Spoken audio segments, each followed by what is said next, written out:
Bonsoir, chers frères et sœurs en Christ, Michael Bogu, votre serviteur, un serviteur là pour prêcher l'évangile, qui est d'abord disciple de Christ avant d'être serviteur de Dieu vivant. Ce soir, nous allons parler de la puissance de Jésus. Nous allons démontrer que la puissance de Jésus inclut la puissance de son nom, elle inclut la puissance de son sacrifice et la puissance du Saint-Esprit qui est accordée aux enfants de Dieu. Prions le Seigneur.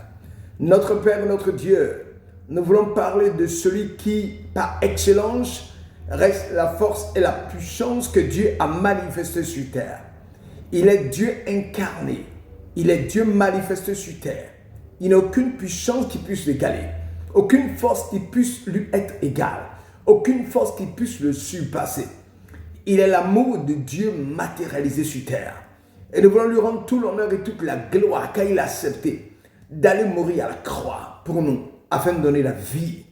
Et personne n'a été trouvé dans le ciel et sur la terre capable de le faire. Ni les anges, ni les prophètes, ni les hommes de Dieu, ni les personnes remplies d'onction. Aucun n'a été trouvé digne de venir mourir à la croix. Il a été le seul. Et nous voulons lui rendre tout l'honneur et toute la gloire parce qu'il est entré dans le plan divin et il a opéré dans le surnaturel pour nous libérer de la colère de Dieu qui était contre nous. Père éternel, que ton nom soit glorifié. Papa a mis en place ce plan qui a dérouté Satan, nous a donné la victoire et nous permet d'entrer un jour dans le ciel de gloire pour avoir la paix et être heureux avec toi dans le ciel, aujourd'hui et pour toujours et à jamais. Sois béni, sois loué, sois élevé au nom de Jésus et donne-nous à travers cette prêche d'apprendre beaucoup de choses, d'être édifié les frères dans le nom de Jésus. Alléluia. Amen. Voilà. Pour ceux qui me prennent en marche, Michael Bogu, serviteur du Dieu vivant, mais disciple de Christ d'abord. Voilà. Je voulais te dire que la puissance de Jésus inclut la puissance de son nom, la puissance de son sacrifice et la puissance du Saint-Esprit qu'il a demandé à Dieu et qui est accordé aux enfants de Dieu que nous sommes et qui nous permettent d'aller de l'avance, de manifester la gloire de Dieu, d'aller de plus en plus, d'être audacieux dans notre volonté de faire l'œuvre de Dieu. La puissance de Dieu nous donne le courage, la force, nous éclaire et nous amène à vaincre et contrer Satan dans tous ses plans. La puissance de Jésus dans la Bible est multidimensionnelle.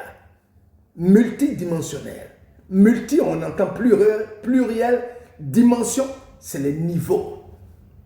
Donc, cette puissance de Jésus dans la Bible qui est multidimensionnelle, elle inclut la puissance de son nom qui a autorité pour chasser les démons et guérir les malades.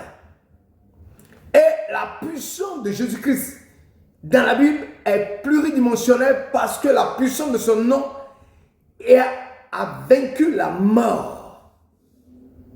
Et la puissance de Jésus dans la Bible est multidimensionnelle parce que la puissance du Saint-Esprit qui est accordée aux enfants de Dieu par Jésus-Christ, qu'il a demandé à son Père en allant au ciel. La Bible souligne que la puissance de Jésus est supérieure à toute autre puissance existante ou puissance qui n'a pas encore existé ou qui est en voie d'exister. Pour dire combien Jésus-Christ est puissant. Et c'est ce Jésus puissant-là dont je vais te parler ce soir. Mais je te montre déjà que c'est un Jésus qui a un pouvoir multidimensionnel et qui n'a d'égal ni sur la terre, ni dans les cieux, ni au très fond de la terre, ni au très fond des cieux. Il est unique. Il n'y a pas de genre pour lui. Il est unique. Il est puissant, il est glorieux. Il est Dieu manifesté. Il est Dieu incarné. Voilà. C'est ce que tu dois savoir de Jésus-Christ de Nazareth et que je t'annonce ce soir. Et nous continuons encore dans la manifestation de la puissance de Christ, car Jésus est le Fils de Dieu. Dans la Bible, il est multidimensionnel.